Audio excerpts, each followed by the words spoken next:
It was the night of November 12th, 2022.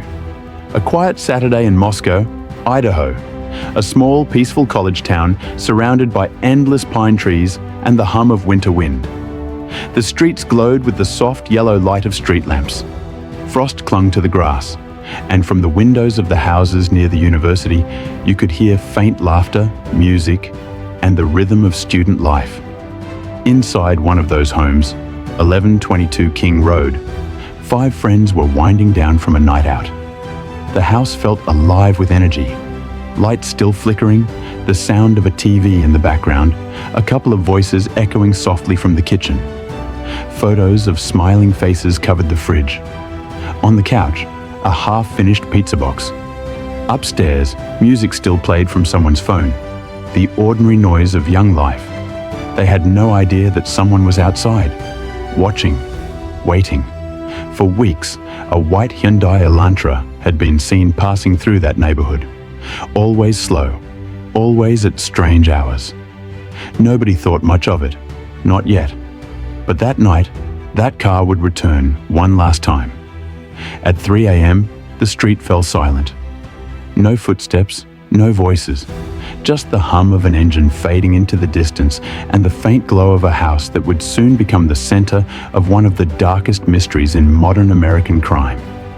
Before sunrise, everything would change. Morning came gently over Moscow.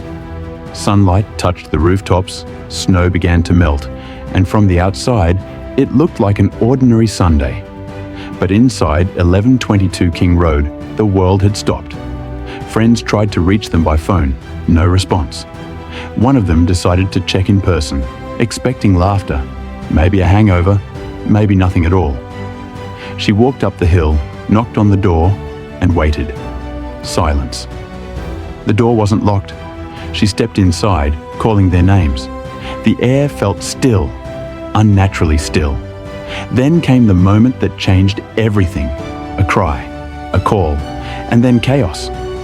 The 911 call came in just before noon. Within minutes, the quiet college town turned into a sea of flashing lights. Police cars lined the street. Neighbors gathered outside, faces pale with confusion. What had happened inside that house was beyond imagination. 4 young students, bright, kind, full of life, were gone.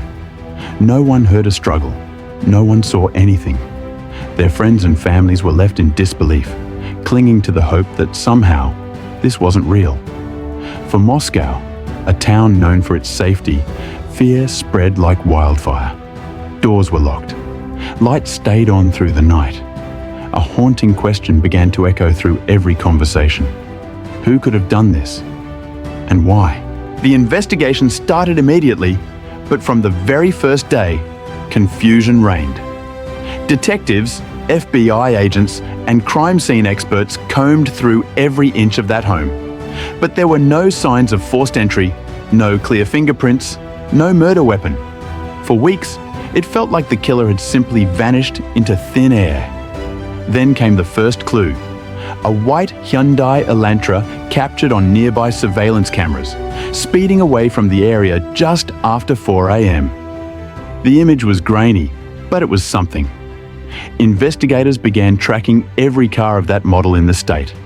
Thousands of leads flooded in.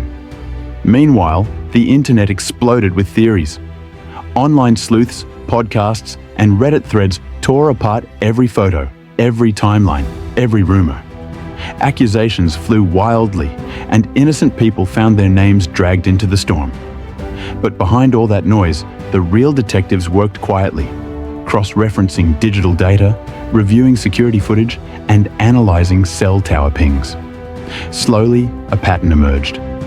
One man's phone kept appearing near the victim's home, over and over, long before the night of the murders. His name was Bryan Kohberger. Bryan Kohberger was a 28-year-old criminology PhD student at Washington State University, just 10 miles away.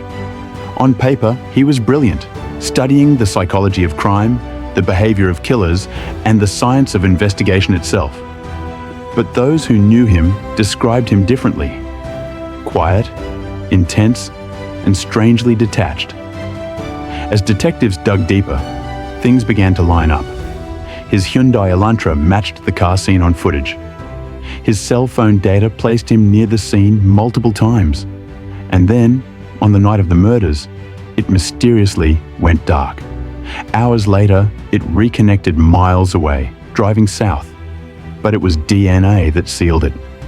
From a leather knife sheath found beside one of the victims, investigators pulled a partial DNA profile. When they matched it to a sample taken from the trash outside the Kohberger family home in Pennsylvania, it was a perfect hit. Agents moved fast. They tracked him across the country, noting every move, how he cleaned his car, how he stayed quiet, how he seemed to watch everyone more than he spoke. Then, on December 30th, 2022, at 1:30 a.m., they made their move. Bryan Kohberger was arrested in the early hours of the morning. He didn't resist. He didn't speak. And as news broke across the world, the story of the Idaho murders shifted from mystery to shock to disbelief. When Bryan Kohberger appeared in court, the world finally saw the face behind the name. He stood silent, expressionless, wearing a red jumpsuit, his eyes darting occasionally toward the crowd, but never settling on anyone. The courtroom was packed. The families of the victims sat together, holding hands, photos clutched tightly. Reporters filled every seat, cameras rolling, pens scribbling every word. Prosecutors laid out their case. DNA from the sheath, cell phone pings, surveillance footage, behavioral analysis, a trail of evidence pointing in one direction. But his defense team pushed back, saying it was circumstantial, that the state had no motive, no confession, no clear eyewitness. Outside, the debate raged. Was Bryan Kohberger truly the killer? Or the perfect suspect caught in the wrong place at the wrong time? Online, theories grew darker, deeper, and stranger. Everyone wanted an answer. Everyone wanted closure. Yet, as the trial unfolded, more questions appeared than answers. How long had he been watching them? Why those victims? And most chilling of all, was this truly his first crime? Or just the one where he got caught? The small town of Moscow would never be the same again. The lights that once symbolized safety now burned late into every night, reminders of the 4 young lives lost, and the shadows that linger even when the world thinks the case is closed. As winter turned to spring, the courthouse in Idaho became the center of the nation's attention. Each week, new documents surfaced, affidavits, timelines, forensic reports. The puzzle was slowly taking shape, piece by piece. Investigators revealed that Bryan Kohberger's phone had been near the victim's home not just once or twice, but at least a dozen times before the night of the murders. He had driven that route at odd hours, always alone, always with the headlights off as he neared the house. In his apartment, police found gloves, surgical masks, and a digital record of obsessive late-night searches about criminal behavior and case studies. Yet he never spoke a word.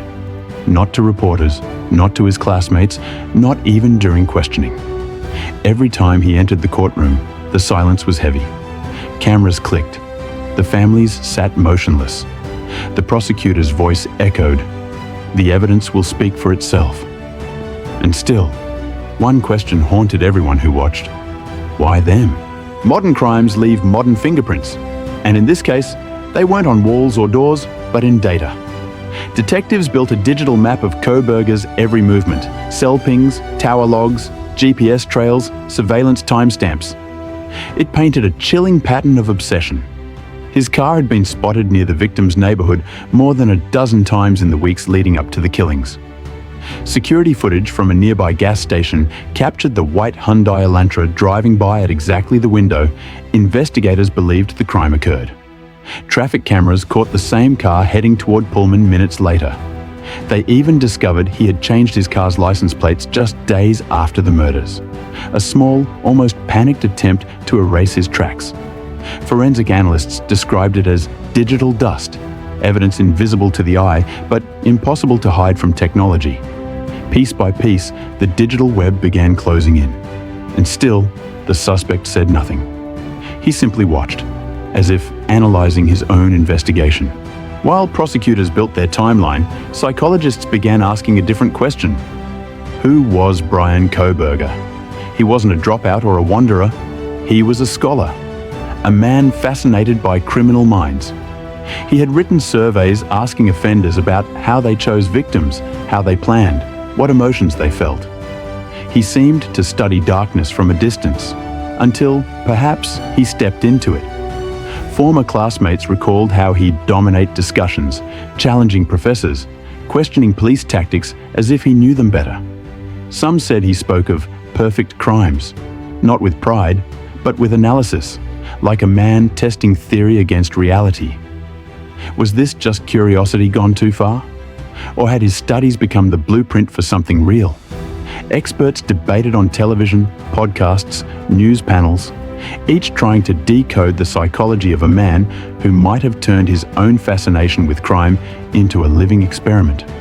And all the while, in jail, Kohberger stayed silent, scribbling notes, reading court filings, staring straight ahead during every hearing. By summer 2023, the trial date loomed, and Moscow once again filled with reporters, satellite vans, and curious onlookers. The courthouse doors opened each morning to a flood of tension. Prosecutors revealed the mountain of evidence: DNA from the sheath, shoe pattern matches, cell phone triangulations, camera timelines, eyewitness reports of a white sedan fleeing the scene. The defense fought back fiercely, questioning every procedure, every lab test, every chain of custody. Inside the courtroom, the mood swung between grief and determination. The victims' families listened as every detail of that night was replayed in sterile, procedural language. Each testimony cut deep, a reminder of what had been lost. Bryan sat at the defense table, expression unreadable, occasionally leaning to whisper something to his lawyer, then returning to that same fixed stare. Outside, debates raged. Was the system moving too slow, or was it being too careful? Was justice close, or slipping away once more? As months turned into years, the case became more than just a trial. It became a mirror reflecting fear, loss, and the fragile nature of safety itself. The town of Moscow tried to heal. Students returned. The lights of King Road eventually went dark for good. The house, once filled with laughter, now stood empty, silent, its windows boarded. In court, the hearings dragged on. Legal motions, DNA retesting, procedural delays. Justice moves slowly when the world is watching. Yet the families kept coming, holding photos, whispering prayers, waiting for the day they could finally breathe again.